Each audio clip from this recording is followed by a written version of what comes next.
China is facing one of the most significant economic disruptions in its modern history. Years of trade tension with the United States have reached a critical point, and the ripple effects are now visible across the country.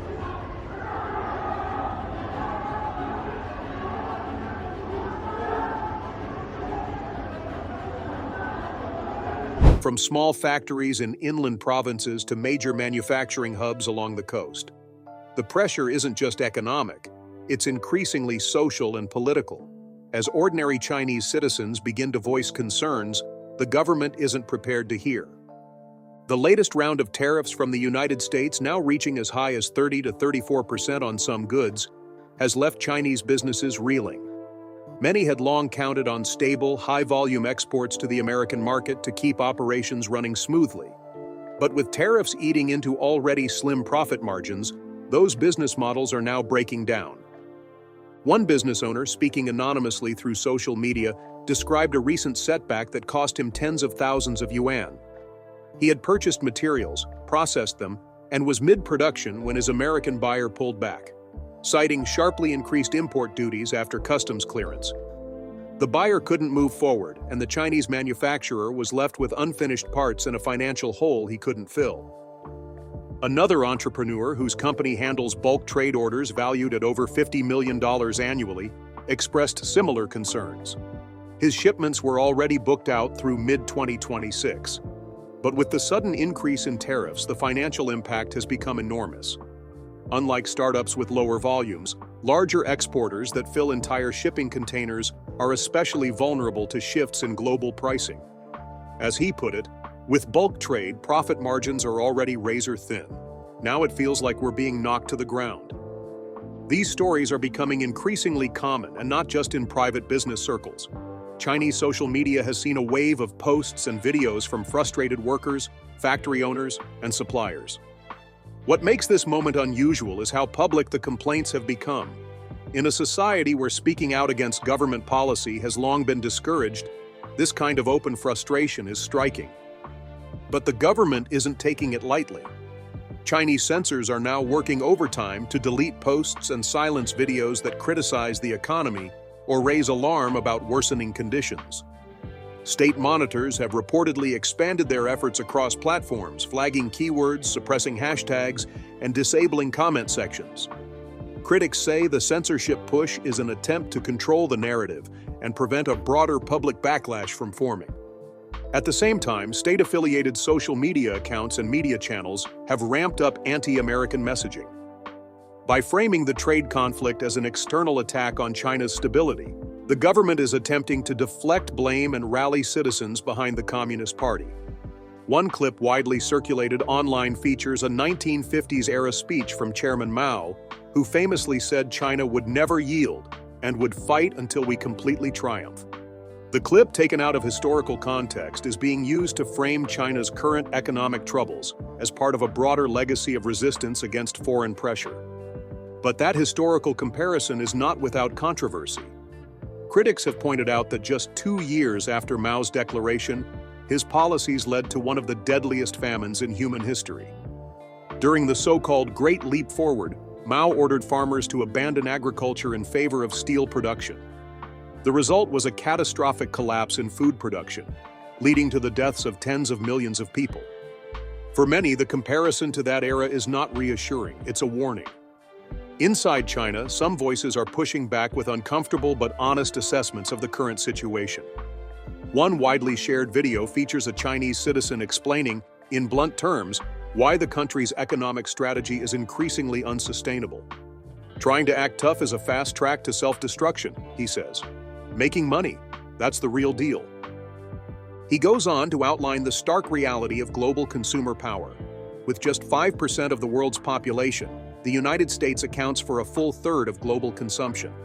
That means 1 out of every $3 spent worldwide originates from an American wallet. The EU, with more people, still falls far short of matching US purchasing power.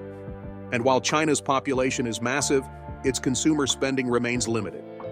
According to his estimate, China's total buying power is only about a fifth of America's. The speaker continues by illustrating a simple point. You can criticize American trade policy all you want, but that doesn't change the numbers. The US remains the largest, most stable, and most profitable market for exporters worldwide. Payments from American buyers come in US dollars, still the global standard, trusted and spendable almost anywhere.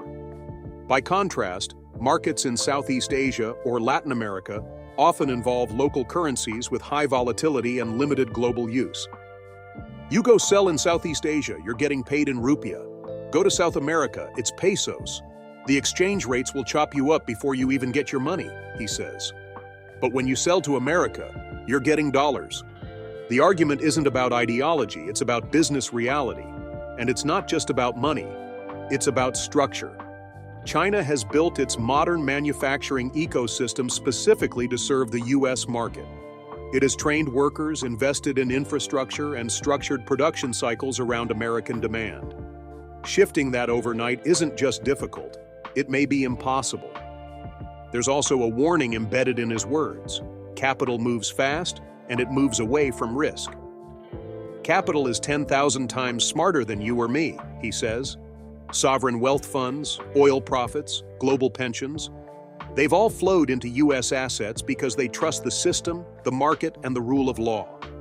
No matter how much noise a country makes about de-dollarization or decoupling, those are hard realities to replace. In his view, the bigger danger is not that China is being pushed into isolation, but that it may be walking there willingly, driven by pride, nationalism, and fear of appearing weak. Trying to act tough in the face of overwhelming market power is just plain stupidity, he concludes. Bowing your head to make money, there's nothing shameful about that. But gambling ordinary people's livelihoods just to save face, now that's real stupidity. His words have resonated with many, especially among China's business community.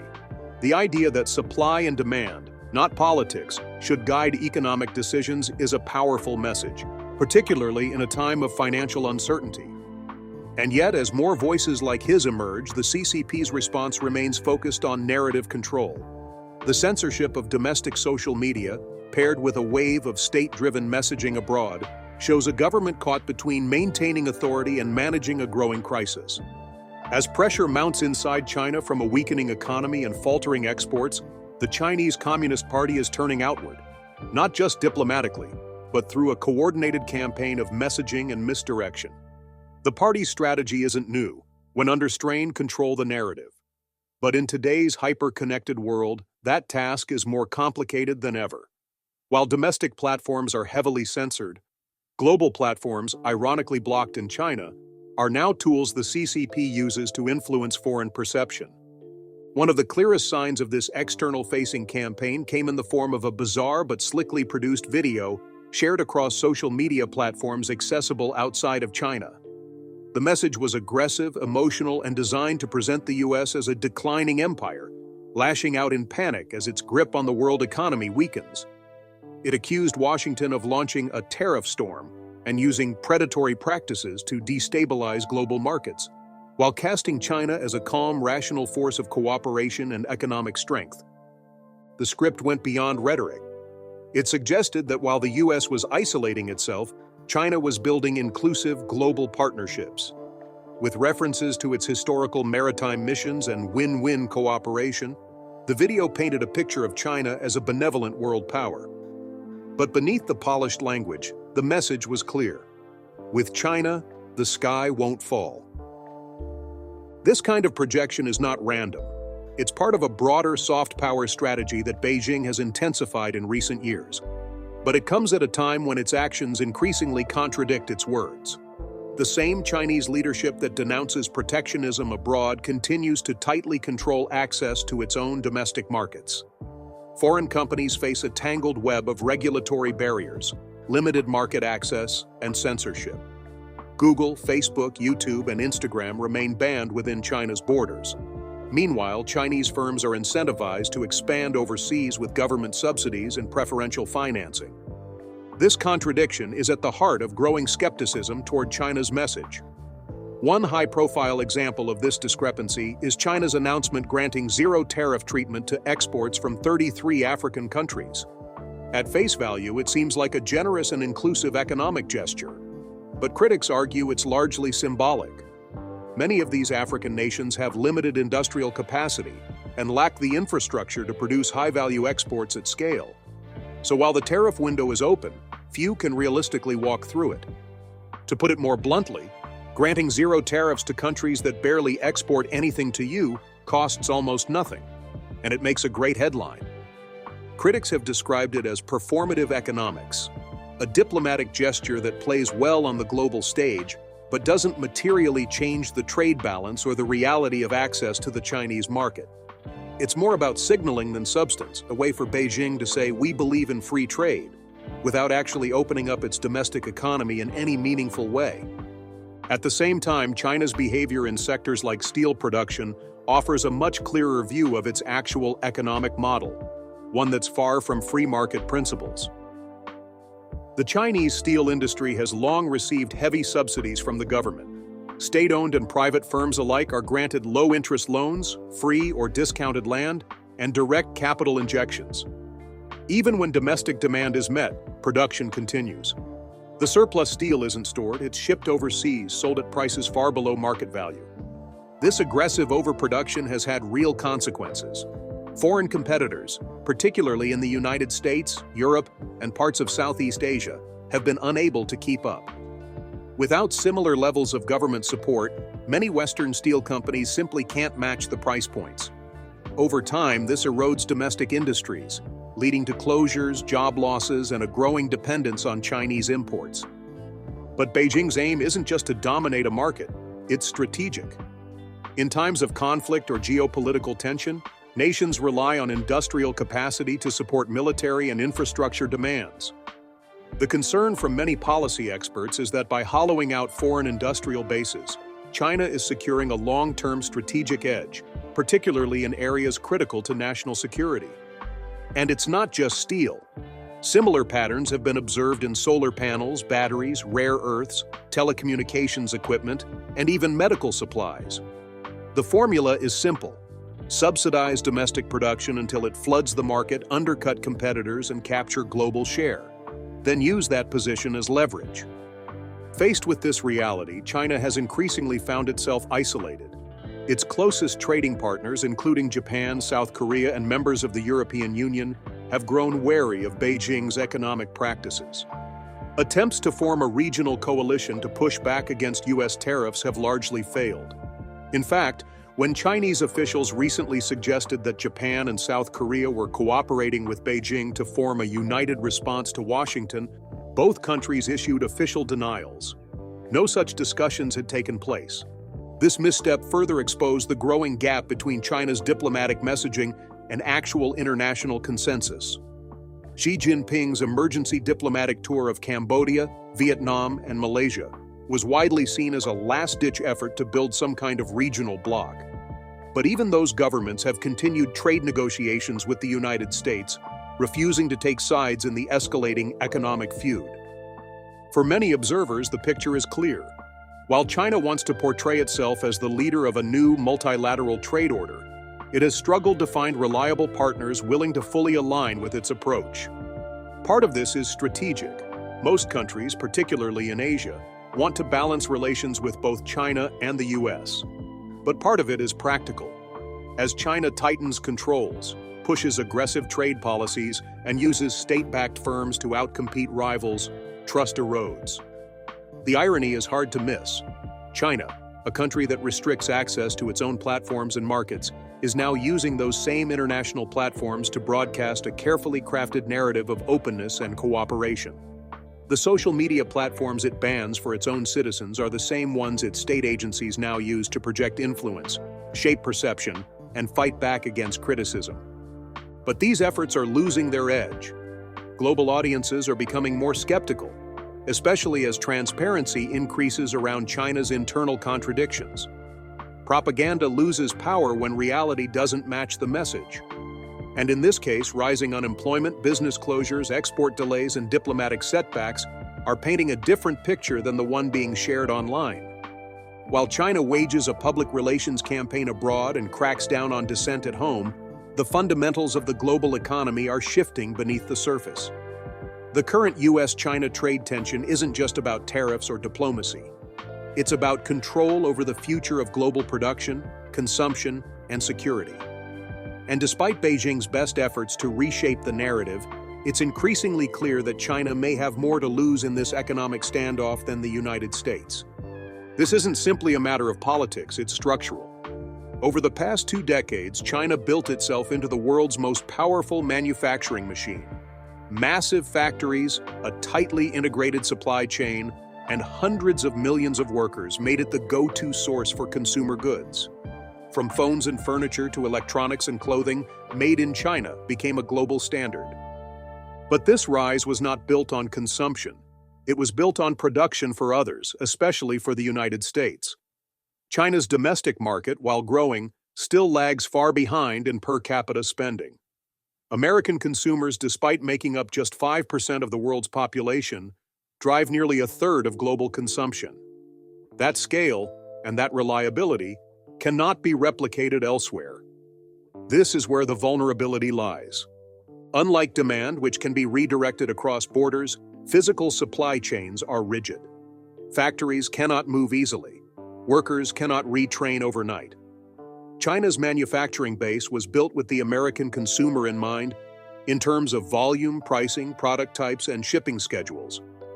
If that market is cut off or seriously reduced, China faces a monumental challenge in finding a replacement. And that replacement isn't likely to come from Africa, Latin America, or even India. Those markets don't offer the same scale of demand, the same stable currencies, or the same infrastructure to manage large-scale, high-value trade. As one Chinese citizen pointed out bluntly in a now-viral video, selling to South America means getting paid in pesos. Selling to the US means getting paid in dollars. There's no contest. This difference in economic flexibility is one of the core reasons analysts believe the US has more room to maneuver. American buyers can reallocate orders to alternative manufacturing countries, Vietnam, Mexico, India, Indonesia, over time. It won't be instant. There will be costs. But the structure of demand allows for movement. For China, supply is fixed. Overcapacity built up to feed US demand cannot be reoriented overnight. The cost of sitting on unused factories and unpaid workers adds up quickly. And unlike in a market economy, where businesses can fail and new ones rise, China's state-driven industrial strategy is far less agile. Jamie Dimon, the CEO of JP Morgan Chase, touched on this dynamic in a recent speech. He warned that China and Russia are seeking to dismantle the global system that has defined post-World War II economic stability. In response, he argued the West, and particularly the US, needs to build stronger economic alliances, not weaker ones. That means bringing supply chains closer to trusted partners, investing in domestic production for critical goods, and ensuring that strategic resources like semiconductors, pharmaceuticals, and energy are not reliant on geopolitical rivals. In Dimon's words, we can't rely on any potential adversary for things we need for our military. And this idea, that economic security is national security, is becoming a guiding principle in US policy. Over the past 5 years, the US has launched multiple initiatives to reclaim key supply chains. The CHIPS and Science Act, the Inflation Reduction Act, and various executive orders have poured money into domestic manufacturing, clean energy, and rare earth development. At the same time, Washington has strengthened ties with trade partners like Japan, South Korea, and Australia to build regional supply resilience. The message is clear: dependence on China is no longer just a trade issue. It's a strategic risk. But China's ability to pivot is far more constrained. Its industrial strategy, built around subsidized overproduction, assumes endless global demand. That model begins to crack when major buyers pull back. Already, we're seeing signs of this strain: canceled orders, delayed shipments, and factory slowdowns. Reports from inside China suggest that many suppliers are facing rising costs, shrinking margins, and a growing sense of uncertainty. This tension is worsened by China's internal economic challenges. A property sector slump, high youth unemployment, falling consumer confidence, and demographic pressures all weigh heavily on long-term growth. Foreign direct investment is also declining as companies reassess the risk of doing business in an increasingly closed and politically unpredictable environment. Meanwhile, American companies are adapting. While few are exiting China entirely, many are building secondary supply lines in Southeast Asia or Latin America. This strategy, often called China Plus One, reflects a desire to diversify without fully decoupling. But the direction is clear. The era of total dependence is over. That's why, despite all the public messaging, Beijing appears deeply concerned. The government's recent moves to attract foreign investment, including relaxing some rules and launching new business incentives, are a tacit acknowledgement of the seriousness of the situation. China doesn't just want trade, it needs it. Yet this need is colliding with an ideological resistance to appear weak. Officials continue to promote the idea of self-reliance, of resisting Western pressure, and of building an internal circulation model where domestic consumption powers future growth. But that transition is far from complete, and certainly not fast enough to replace the scale of American demand in the near term. In practical terms, this means pain, and most of it will be felt domestically. Chinese companies that rely on exports will struggle to stay afloat. Workers will lose jobs. Regions dependent on manufacturing will see local economies weaken. And without strong domestic safety nets, social unrest could follow. This is why experts say the pressure of tariffs, sanctions, and economic decoupling may not be visible in headlines every day, but it is building steadily and will likely manifest in deeper, long-term shifts. The incident, as economists say, falls more heavily on the party with less flexibility. The final takeaway is this: the global economy is changing, and both the US and China are being forced to adapt. But while the United States is moving to decentralize its supply chains and stabilize demand, China is stuck trying to replace a market it cannot afford to lose. In a trade war, the side with options often wins. The side locked into a singular model, no matter how large, faces greater risk. China's strength in manufacturing has made it a global powerhouse, but its reliance on a single dominant buyer is now revealing cracks in the foundation. It's still too early to say how this will end. But as factories slow, businesses falter, and state propaganda ramps up, it's becoming clear that China's path forward may be far more fragile than it appears, and that the global balance of power, once thought unshakable, is already starting to shift.